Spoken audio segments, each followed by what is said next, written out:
And it's a byproduct of the dairy industry, right?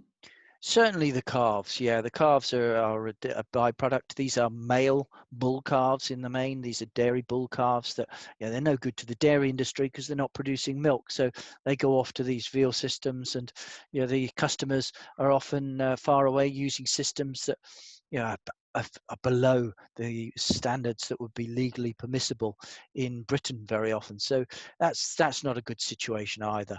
We've got to really take stock. I think that COVID-19 has really helped to focus people around the fact that we have to go forward to a new normal, and we have to reset the attitude that we have as society towards animals, because we can see that, okay, COVID-19 came from the mistreatment of wildlife in the fresh meat markets, the wet meat markets of China in COVID-19's case, but it could well have come from a factory farm. The next pandemic could well come from a factory farm.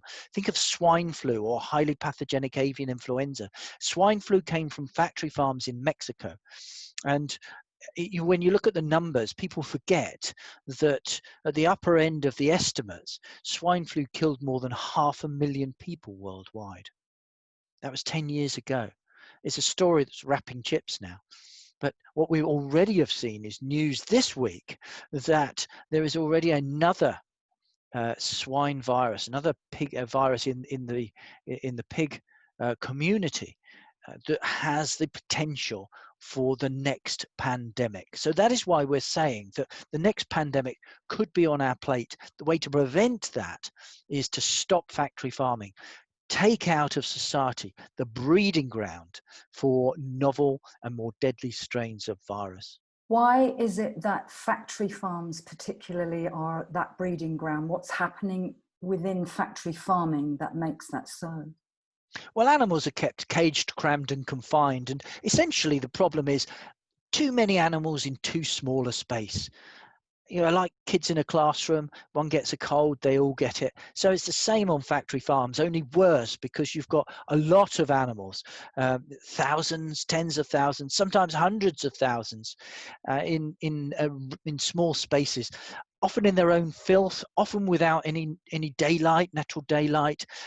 And so viruses get in and they can go mad, replicating, and they don't have any proof checkers as they replicate themselves. So the DNA starts to alter. And in those conditions where there are just so many hosts, they can alter and scale up in their pathogenicity, in their deadliness. And that is what we're seeing. And then if they start to cross the species barrier into other animals, remember that swine flu was a combination of a pig and chicken viruses, and that crosses into humans. You can get a big problem. Have antibiotics that the animals are routinely given anything to do with this as well? Goodness, Wendy, this is such a serious issue. When I started on this, when I started talking about antibiotics in agriculture, just 10 years ago, 50% of the world's antibiotics were being fed to farm animals, essentially to ward off the diseases of factory farms, a preventative thing to prop up this fundamentally flawed system. The trouble with putting in so much antibiotics is that the bugs start to get resistance to those antibiotics. Now that problem is gaining awareness, you'd think that things were getting better, but Wendy, they're not.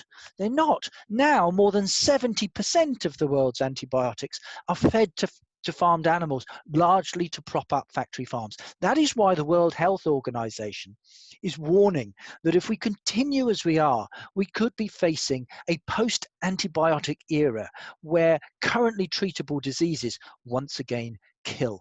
Now that is a pandemic in itself, and if you want me to put a figure on it, experts suggest that if we continue as we are, then by 2050, 10 million people a year could die due to antibiotic resistance. You know, the industry will obfuscate and will try to throw dust and or just, you know, not talk about it. You know, there is this problem in the media generally that the big issues, you know, that you're more likely to see who's won X Factor than you are to see that we're facing a post-antibiotic era.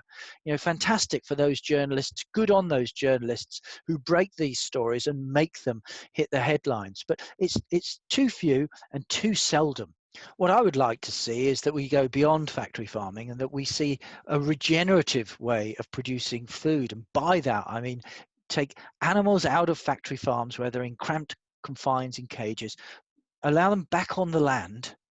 Far fewer of them. We need to reduce the numbers anyway for all our sakes, because if we carry on with you know, continuing to eat more and more meat in the way that we are, then the animals alone will trigger catastrophic climate change. So we need to cut meat and dairy anyway. And in doing that, we give ourselves the opportunity to restore those animals that are still in the system back to the land, where they can be part of the ecosystem, where they can restore the soil and the pollinating insects and the wildlife, and just bring the richness of the countryside back. But if we don't do that, Wendy, if we don't do that, then, you know, we know that scientists tell us we've got 10 years to sort out climate change. Without doing that, we can't solve climate change. We also know that bees and other pollinators that are essential for the very existence of a third of all our food, the numbers are falling off a cliff. And then scientists tell us that if we carry on as we are without regenerative forms of food production, then we have just 60 years left before our soils are depleted or gone. And that means game over. So this is serious stuff, Wendy, whether it's about pandemics, whether it's about antibiotics, whether it's about climate change, whether it's about the soil. What the common thread in all of this is the way we treat animals. It's far from good enough. We're causing them unimaginable harm. What we're also doing is causing ourselves unimaginable challenges now and into the future. What we're doing is treating animals with cruelty, squandering the future for our children.